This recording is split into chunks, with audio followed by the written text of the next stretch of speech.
శ్రీ గురుభ్యో నమః. హరి ఓం. ఇప్పుడు మనం చూస్తున్నటువంటిది దారుకావనం నాగేశ్వర జ్యోతిర్లింగం. నాగేశం దారుకావనే అని చెప్పేటువంటి జ్యోతిర్లింగం ఇక్కడే మనం చూసేది. ఇది ఎక్కడుంది ఏమిటి అనేది మనం ఇప్పుడు తెలుసుకుందాం. దీని యొక్క విశిష్టత ఏమిటి? మనకి 12 జ్యోతిర్లింగాలు ఉన్నాయి. 12 జ్యోతిర్లింగాల్లో ఇది 10వది. అంటే మనకి ఈ 10వ జ్యోతిర్లింగం నాగేశ్వర జ్యోతిర్లింగం. ఇది ఎక్కడ ఉంది అంటే గుజరాత్లో ఉందండి. ఇది ఎలా వెళ్ళాలి, ఏమిటి, దీని చరిత్ర ఏమిటి అనేది ఇప్పుడు మనం చూద్దాం. భారతదేశంలో 12 జ్యోతిర్లింగాల్లో ఒకటైనటువంటి నాగేశ్వర జ్యోతిర్లింగం గుజరాత్ రాష్ట్రంలో ద్వారకకి సమీపంలో ఉంది. ఇక్కడికి వెళ్ళాలి అంటే మనం ద్వారకలో దిగి ట్రైన్ ద్వారా, మరి అక్కడికి డైరెక్ట్ అయితే మనకి ట్రైన్లు ఉన్నాయి. రాజమండ్రి నుంచి కూడా డైరెక్ట్గా ఉంది, అలాగే విజయవాడ నుంచి కూడా మనకు ఉన్నాయి. అక్కడ ద్వారక దిగి అక్కడ మనం ఏదైనా కట్టించుకుని ప్రైవేట్ వెహికల్ వెళ్ళాలి.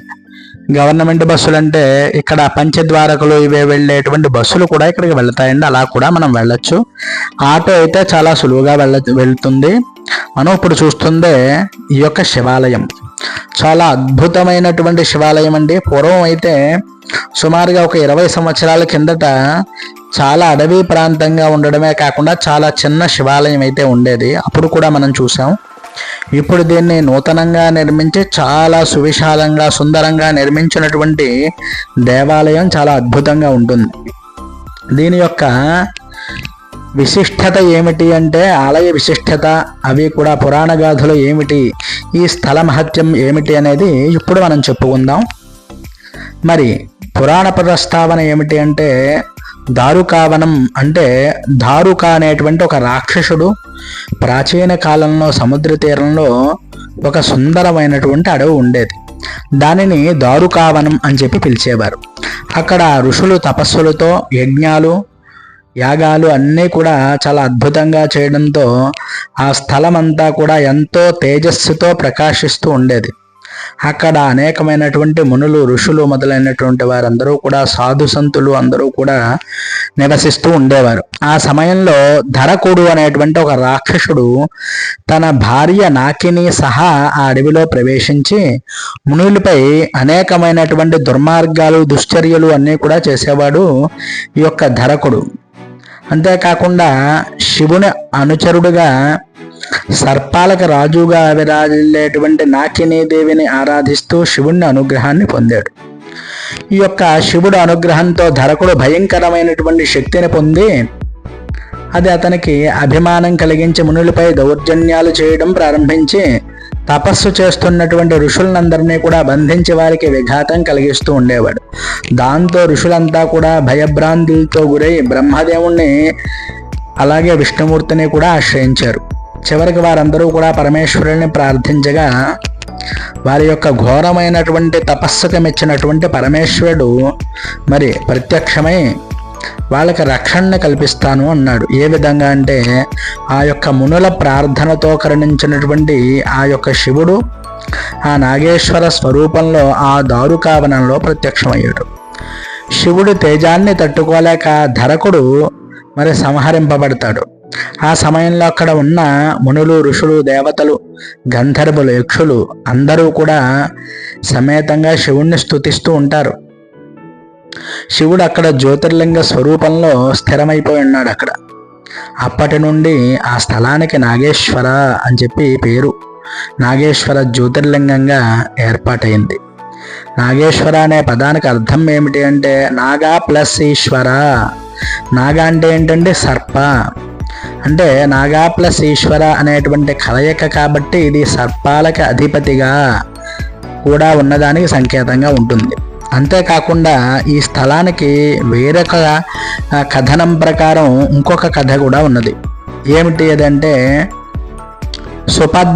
సుపధరుడు అనేటువంటి సుపధర్ముడు అనేటువంటి ఒక బ్రాహ్మణుడు ఒకసారి దుర్మార్గుడైనటువంటి ఒక రాక్షసుడి చేతిలో బంధింపబడి దారుకావనంలో ఖైదులో పెట్టబడాడు. అతను చాలా శివభక్తుడు కావడంతో నిరంతరం ఓం నమ శివాయ ఓం నమ శివాయ అంటూ పంచాక్షరి జపాన్ని మరి నిరంతరం కూడా ప్రార్థిస్తూ జపిస్తూ ఉన్నట్ట. ఆ సమయంలో శివుడు ప్రత్యక్షమై సుపథ రుక్ముడిని విముక్తి కలిగించాడు. ఆ బ్రాహ్మణ్ణి భక్తి ప్రేరేపితమై శివుడు జ్యోతిర్లింగంగా కూడా స్థిరమయ్యాడు అని చెప్పి చాలామంది చెబుతాడు. మరి ఈ ఆలయ విశేషాలు ఏమిటి అంటే అండి, ద్వారకకి మరి 17 కిలోమీటర్ల దూరంలో దూషి తీరంలో ఉంటుంది. ఈ లింగం చాలా అత్యంత శక్తివంతంగా భావింపబడుతుంది. ఇది సముద్ర తీరాన ఉండడం వల్ల మరి సర్పదోష నివారణలో కూడా ఉత్తమంగా చెప్పబడుతోంది.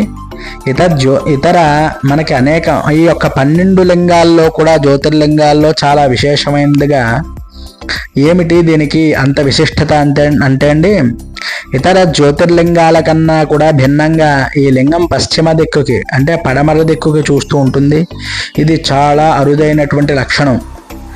ఆలయంలో శివుడు అత్యంతమైనటువంటి శాంత స్వరూపంగా లింగమూర్తిగా ఉంటూ ఉంటాడు. ఇక్కడ ఈ జ్యోతిర్లింగ దర్శనం ఎవరైతే చేసుకుంటారో అండి వారికి సర్ప భయాలన్నీ కూడా నివారింపబడుతూ ఉంటుంది. జాతకంలో కాలసర్ప దోషాలున్నా కూడా ఇక్కడ లింగాన్ని ఒక్కసారి దర్శనం చేసుకుని అర్చించినంత మాత్రాన్నే అటువంటి భయంకరమైనటువంటి దోషాలన్నీ కూడా నివారింపబడతాయి అని చెప్పి చెప్పబడుతోంది ఈ స్థల పురాణాల ప్రకారం. మరి నిధనంలో మరి మోక్షాన్ని కూడా కలగజేస్తుంది.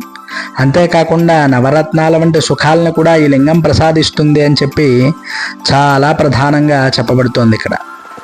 ఇక్కడ ఉత్సవాలు ఏమేం జరుగుతాయి అంటే అండి, మహాశివరాత్రి చాలా రుద్రాభిషేకాలు అవి కూడా చాలా అద్భుతంగా జరుగుతాయి. శివపార్వతుల యొక్క కళ్యాణం మహోత్సవంగా జరుపుతూ ఉంటారు. కార్తీక మాసం దీపాలు, అర్చనలు, ఆకాశ దీపాలతో ఆలయం అంతా కూడా ప్రకాశించబోస్తూ ఉంటుంది. అలాగే మరి నాగేశ్వర జ్యోతిర్లింగ దర్శనం అనేకమైనటువంటి పురాణాలు మరియు ఆధ్యాత్మిక గ్రంథాల్లో కూడా చాలా శుభంగా పేర్కొంటూ ఉంటాయి. ఈ ఆలయం శివుని నాగస్వరూపమైనటువంటి దివ్య రూపాన్ని దర్శింపచేస్తూ ఉంటుంది. నాగేశ్వర మహాదేవుణ్ణి ఎవరైతే భక్తి శ్రద్ధలతో మరి అర్చిస్తారో, అలాగే ఈ యొక్క స్వామిని అభిషేకం చేసుకుంటారో వారికి సర్పదోషాలని కూడా తొలగిపోయి సంపూర్ణమైనటువంటి మనశ్శాంతి మోక్షము కూడా పొందవచ్చు అని చెప్పి అనేకమైనటువంటి విశ్వాసం. స్వామివారిని మరి దర్శనార్థమై మీ అందరికీ కూడా నేను ఈ యొక్క లింగాన్ని కూడా మరి వీడియో తీయడం అయితే జరిగింది. అందరూ కూడా తప్పక దర్శించగలరు. అలాగే మనం ఎప్పుడైనా వెళ్ళినట్లయితే ఇక్కడ మనకి అభిషేకం చేసుకునేటువంటి అవకాశం, స్పర్శ దర్శనం చేసుకునేటువంటి అవకాశం కూడా ఉంటుందండి. అందరూ కూడా తప్పకుండా స్వామిని దర్శనం చేసుకుని మరి ఎవరైనా ద్వారక వెళ్ళిన వాళ్ళు ఉంటే తప్పక ఈ యొక్క జ్యోతిర్లింగం, ఇది కూడా మనకి 10వ జ్యోతిర్లింగం. మరి ఇక్కడ కూడా మనం చూడండి దారుకావనం అని చెప్పి మనకి సంస్కృతంలో అయితే ఇక్కడ కనిపిస్తూ ఉంటుంది. అందరూ కూడా తప్పకుండా దర్శనం చేసుకోవలసినటువంటి గొప్ప మహత్తరమైనటువంటి లింగం. దీనిని దర్శించి తరించండి. ఎవరికైనా ఉపయోగపడుతుంది అంటే పంపండి. మన ఛానల్ ఎవరైనా సబ్స్క్రైబ్ చేయకపోతే సబ్స్క్రైబ్ చేయండి. వీడియో మీకు నచ్చినట్లయితే లైక్ చేయండి, కామెంట్ చేయండి. హరి ఓం తత్సతు.